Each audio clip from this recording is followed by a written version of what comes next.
नमस्कार विद्यार्थी मित्रांनो, एडुकोस बाय शिवराजमध्ये तुमचं पुन्हा एकदा मनपूर्वक स्वागत आहे.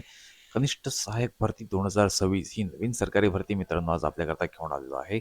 भरती बघूया डिटेल्समध्ये, परंतु त्या अगोदर चॅनलवर नवीन असाल तर एडुकोस बाय शिवराज या चॅनलला सबस्क्राईब करा, बेल आयकन प्रेस करायला विसरू नका, जेणेकरून ज्याही अपडेट असतील त्याची नोटिफिकेशन तुमच्यापर्यंत पोहोचेल. तर मित्रांनो, पद तुम्ही बघू शकता, कनिष्ठ सहाय्यकचं पद आहे. पदांची संख्या 30 आहे.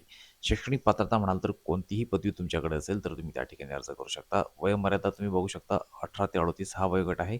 वेतन या ठिकाणी तुम्हाला 44,900 ते 42,400 या दरम्यान तुम्हाला त्या ठिकाणी बघायला मिळू शकतं. आता भरती कुठं निघाली आहे हे आपण एकदा डिटेलमध्ये बघण्याचा प्रयत्न करूया. तर बघा, भरती तुम्ही बघू शकता, IIT मंडी या ठिकाणी तुम्हाला ही भरती निघालेली आहे. ज्युनियर असिस्टंट कनिष्ठ सहाय्यक नावाचं 30 पदं तुम्हाला त्या ठिकाणी बघायला मिळतात. कुठल्या कॅटेगरीला किती पद आहे हे त्यांनी त्या ठिकाणी दिलेलं आहे. अर्ज तुम्हाला कधी करायचा आहे तर 9/4/2026 म्हणजे 9 एप्रिलपर्यंत शेवटची तारीख असेल, त्या ठिकाणी करू शकता. शैक्षणिक पात्रता बॅचलर डिग्री कुठलीही 55% मार्क असतील तर तुम्ही त्या ठिकाणी अर्ज कराल. सोबत तुम्हाला कॉम्प्युटरचं नॉलेज, कॉम्प्युटर ॲप्लिकेशन्स असणं गरजेचं आहे आणि त्या क्षेत्रातला तुमचा 1 वर्षाचा अनुभव त्यांनी मागितलेला आहे. मास्टर डिग्री असेल तर 55% गुणांसह आणि कॉम्प्युटर ॲप्लिकेशन पाहिजे, म्हणजे त्या ठिकाणी तुम्हाला एक्सपिरियन्सची गरज राहणार नाही. एक्सपिरियन्स हँडलिंग कशामध्ये असणं तुमचं गरजेचं आहे. मॅटर्स असतील लीगल, पर्चेस, इम्पोर्ट किंवा अकाउंट किंवा ऑडिट किंवा हॉस्पिटॅलिटी या पद्धतीची.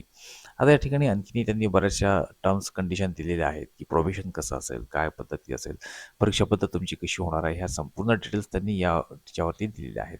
आता अर्ज कसा करायचा आहे, तर अर्ज तुम्हाला ऑनलाईन करायचा आहे. वेबसाईट त्यांनी दिलेली आहे www.iitmandi.ac.in या संकेतस्थळामार्फत तुम्ही त्या ठिकाणी अर्ज करू शकाल आणि ही जाहिरातही तुम्हाला त्या ठिकाणी बघायला मिळेल. अर्ज शुल्क कसं असेल तर बघा, जर तुम्ही अनारक्षित म्हणजे जनरल कॅटेगरीमध्ये असाल, इकॉनॉमिकल व्हिकल सेक्शन, तर 500 रुपये असतील. ओबीसी करता 400 रुपये आणि SC ST महिला दिव्यांग असतील तर 300 रुपये तुम्हाला त्या ठिकाणी ॲप्लिकेशन शुल्क हे भरावं लागेल. आता या ठिकाणी इतरही गोष्टी त्यांनी बऱ्याच दिलेल्या आहेत. तुम्ही त्या ठिकाणी ह्या संपूर्ण डिटेल्स एकदा बघून घ्याल, की कुठले प्रमाणपत्र, कशा पद्धतीची निवड कशी होणार आहे. तर निवड त्यांनी त्या ठिकाणी दिलेली आहे बघा. लिखित परीक्षा होणार आहे आणि त्यासोबतच तुमचा निर्णय जो आहे ते संस्थान घेईल असं त्या ठिकाणी त्यांनी सांगितलं आहे. जनरली स्किल टेस्ट, स्क्रीनिंग आणि रिटर्न टेस्ट यापैकी तुमची त्या ठिकाणी चाचणी ही होऊ शकेल. अर्जाची तारीख मित्रांनो 20 तारखेपासून या ठिकाणी ॲप्लिकेशन्स ही सुरू झालेली आहेत, परंतु अजूनही 9/4 म्हणजे 9 एप्रिलपर्यंत वेळ आहे.